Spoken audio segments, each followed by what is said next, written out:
आगे बढ़ते हैं। और वासना बहिनी से जो निकला, कैसे हो वह संयुग कोमल, देखने हमें देगा वह क्यों करुणा का पंथ सुगम शीतल। जब लोभ सिद्धि की आंखों पर मांडी बनकर छा जाता है, तब वह मनुष्य से बड़े बड़े दुश्चिंत कृत्य करवाता है। फिर क्या विस्मय, कौरव पांडव भी नहीं धर्म के साथ रहे। जो रंग युद्ध का है उससे उनके भी अलग न हाथ रहे। चाहे कौरव हो या पांडव हो, जो धर्म की नीति जो कहती है, धर्म कहता है, नीति जो कहती है युद्ध की, वो उससे अलग थलग रहे थे।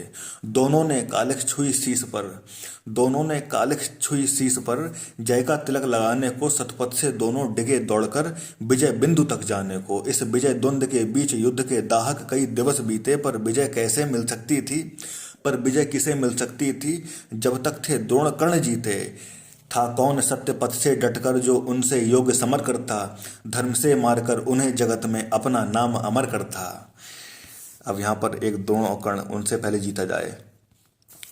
था कौन देखकर उन्हें समर में जिसका हृदय न कंपता था, मन ही मन जो निज इष्ट देव का भय से न नाम जपता था। कमलों के वन को जिस प्रकार विदलित करके मदकल कुज्जर थे विचर रहे पांडव दल में, त्यों मचा ध्वंस दोनों नरवर, संग्राम बुभुक्षा से पीड़ित सारे जीवन से छला हुआ। राधे पांडवों के ऊपर दारुण अमर से जला हुआ।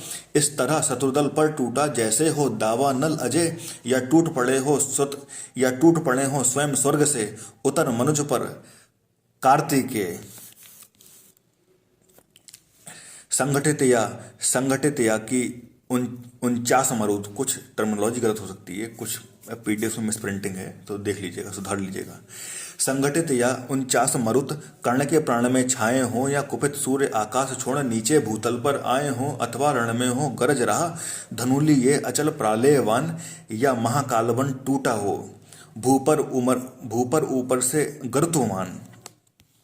बाणों पर बाण सपक्ष उड़े हो गया शत्रुदल, खंड खंड जल उठी कर्ण के पौरुष की कालानल सी ज्वाला, प्रचंड दिग्गज दराज वीरों की भी छाती प्रहार से उठी हैर। सामने प्रलय को देख गए गजराजों के भी पांव उखड़, जन जन के जीवन पर कराल कर दुर्मद कृतांत जब कर्ण हुआ। पांडव सेना का हास देख केशव का बदन विवीर्ण हुआ। सोचने लगे छूटेंगे क्या सबके विपन्न आज ही प्राण, सत्य ही नहीं क्या है कोई इस कुपित प्रलय का समाधान। है कहाँ पार्थ राधे ग्रस्ता था क्षण क्षण, करता क्यों नहीं प्रकट होकर अपने कराल प्रतिभट से रण। क्या इन्हीं मूलियों से मेरी रणकला निवट रह जाएगी, या किसी वीर पर भी अपना वह चमत्कार दिखलाएगी। हो छिपा जहां भी पार्थ सुने, अब हाथ समेट लेता हूँ सबके समक्ष द्वैरण रण की, मैं उसे चुनौती देता हूँ। हिम्मत हो तो वह बड़े व्यू से निकल जरा सम्मुख आए, दे मुझे जन्म का लाभ और साहस हो खुद भी पाए। पर चतुर पार्थ सारथी आज रथ अलग नचाए फिरते थे, कर्ण के साथ द्वैरथ रण से शिष्य को बचाए फिरते थे। चिंता थी एक अग्नि कराल, यदि द्विरथ युद्ध में छूटेगी, पार्थ का निधन होगा किस्मत, पांडव समाज की फूटेगी। नटनागर ने इसलिए युक्ति का नया योग संधान किया, एक अग्नि हव्य के लिए घटोत्कच का हरि ने आह्वान किया। अब घटोत्कच को बुलाया जाता है। बोले बेटा क्या देख रहा, हाथ से विजय जाने पर है, अब सबका भाग्य एक तेरे कुछ कर्तव्य दिखलाने पर है। घटोत्कच देखिए मैं बता दूं, ये भीम का पौत्र था। भीम का जो पुत्र था त्रिवाणधारी, उनका नाम त्रिवाणधारी बर्बरीक, हाँ, और बर्बरी का पुत्र था घटोत्कच। जो घटोत्कच था उसका भी शरीर काफी विशालकाय था, लेकिन जो बर्बरीक अगर इनकी बताएंगे तो फिर तो दिनकर जी खुद बताएंगे, वरना बर्बरीक को आपको पता है स्थिति, वो त्रिबाणधारी थे, 3 बाण में युद्ध समाप्त कर सकते थे पूरा महाभारत का। तो कृष्ण और पांडवों को जब ये बात पता चली तो उन्होंने बर्बरीक के प्राण मांग लिए भाई, और बर्बरीक बड़ा धनुर्धर था, वो भाई हाँ सहमति बोल दिए कि भाई ठीक है हम नहीं लड़ेंगे। तो मस्तक काट के उनका किसी पर्वत पर रख दिया गया। उनकी एक आखिरी इच्छा थी कि आप युद्ध देखेंगे, और ठीक है वो बोले कि मैं पूरा महाभारत का युद्ध देखना चाहता हूँ, वरना मैं कमजोर पक्ष की ओर से लड़ूंगा। वो तो 3 बाण में समेट देते। खैर एक अग्नि हव्य के लिए घटोत्कच का हरि ने आह्वान किया। बोले, बेटा क्या देख रहा, हाथ से विजय जाने पर है, अब सबका भाग एक तेरे कुछ कर्तव्य दिखलाने पर है। यह देख कर्ण की बिसिक वृष्टि कैसे कराल झड़ लाती है। गो के समान पांडव सेना भय बिकल भागती जाती है। तिल पर भी भूमिनी कहीं खड़े हो जहां लोग सुस्थिर क्षण भर, सारी रणभू पर बरस रहे एक ही कर्ण के बाण प्रखर। यदि इसी भांति सब लोग मृत्यु के घाट उतरते जाएंगे, कल कल प्रातः कौन सेना लेकर पांडव संगर में आएंगे। है विपद की घड़ी, कर्ण का निर्भय गाढ़ प्रहार रोक, बेटा जैसे भी बने पांडवी सेना का संहार रोक। फूटे जो बहिनी मुखी पर्वत, ज्यों उठे सिंधु में प्रलय ज्वार, कूदा रण में त्यों महाघोर, गर्जन कर दानव किमाकार। सत्य ही असुर के आते ही रण का क्रम टूटा, रण का भय क्रम टूटने लगा। कौरवी अनी भयभीत हुई, धीरज उसका छूटने लगा। है कथा दानवों के कर में थे बहुत बहुत साधन कठोर, कुछ ऐसे भी जिन पर मनुष्य का चल पाता था नहीं जोर। उन अधम साधनों के मारे कौरव सेना चिग्घार उठी, ले नाम कर्ण का बार बार व्याकुल कर हाहाकार उठी। अब कर्ण की स्थिति, कर्ण की बारी आई है। लेकिन अजस्त्र सर वृष्टि नरत, अनवरत युद्ध रत, धीर कर्ण मन ही मन था हो रहा स्वयं। इस रण से कुछ विस्मित विवर्ण, बाणों से तिल भर भी अबिध था कहीं नहीं दानव का तन। पर हुआ जा रहा वह पशु, पल पल कुछ और अधिक भीषण। और देखते ही देखते जितनी ज़्यादा देर बीत रही थी, वो दानव और भी ज़्यादा पशुता की फॉर्म में आ रहा था और बहुत ज़्यादा भीषण संहार कर रहा था। जब किसी तरह भी नहीं रुद्ध हो सकी महादानव की गति, सारी सेना को बिकल देख बोला कर्ण से स्वयं कुरुपति। क्या देख रहे हो सखे दस्यु, ऐसे क्या कभी मरेगा यह। दो घड़ी और देर हुई, सबका संहार करेगा यह। हे वीर बिलपते हुए सैन्य का अचिर किसी विधि ताण करो, अब नहीं अन्य गति।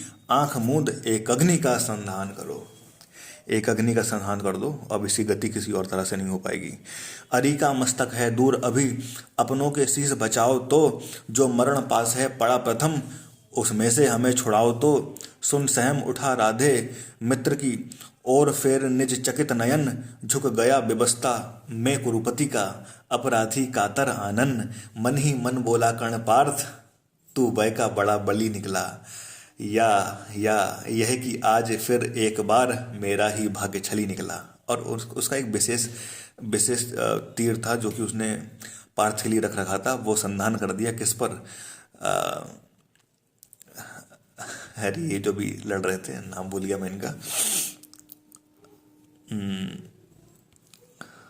नाम निकल गया, चलिए आ जाएगा। तो उन्होंने अपना फिर वो जो संधान कर दिया।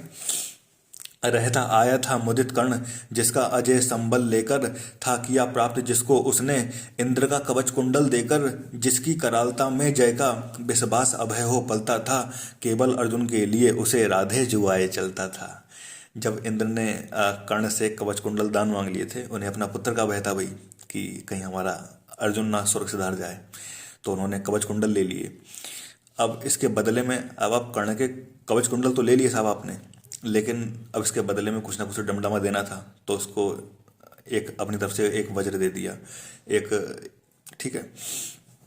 तो उसने बस संभाल के रखा था, लेकिन अब वो छोड़ दिया, ठीक है। वह काल सर्पणी की जेवा, वह अटल मृत्यु की सगी स्वसा, घातकता की वाहिनी शक्ति, यम की प्रचंड वह अनल रसा। लप लपा आग सी एक अग्नि, तूणीर छोड़ बाहर आई, चांदनी मंद पड़ गई समर में, दाहक उज्ज्वलता छाई। कर्ण ने भाग्य को ठोंस उसे, आखिर दानव पर छोड़ दिया, बेहल हो कुरुपति का विलोक, फिर किसी और मुख मोड़ लिया। उस असुर प्राण को वेद दृष्टि, सबकी क्षण भर त्रासित करके, एक अग्नि ऊपर लीन हुई अंबर को उद्भासित करके। ये एक अग्नि एक तरह से बाण कह सकते हैं हम। तो उसका जो बाण उन्होंने छोड़ दिया था उस पर, नाम निकल गया यार, अभी तो पढ़ा था। देखिए भीम का जो पुत्र था घटोत्कच, यस हाँ, घटोत्कच, पा धमक धरा धस उछल पड़ी ज्यों गिरा दस्यु पर्वताकार। हाँ हाँ हाँ हा हा की चारों ओर मची पांडव दल में व्याकुल पुकार। नरवीर युधिष्ठिर नकुल भीम रह सके कहीं कोई ना धीर। जो जहां खड़े थे लगे वहीं करने कातन क्रंदन गंभीर। अब जितने भी उन घटोत्कच के जो चाचे पापे थे, पापा चाचा वगैरह, ये जितने भी पांडव लोग थे वो वही हाहाकार मचा उनने। अब देखिए भाई कृष्ण महाराज जी, देखिए वाकई में कूटनीति को सिखा रहे हैं। सारी सेना थी चीख रही, सब लोग व्यग्र बिखलाते थे, पर बड़ी विलक्षण बात हंसी नट नागर रोक ना पाते थे। लेकिन उधर थोड़ा हास्यास्पद स्थिति चल रही थी।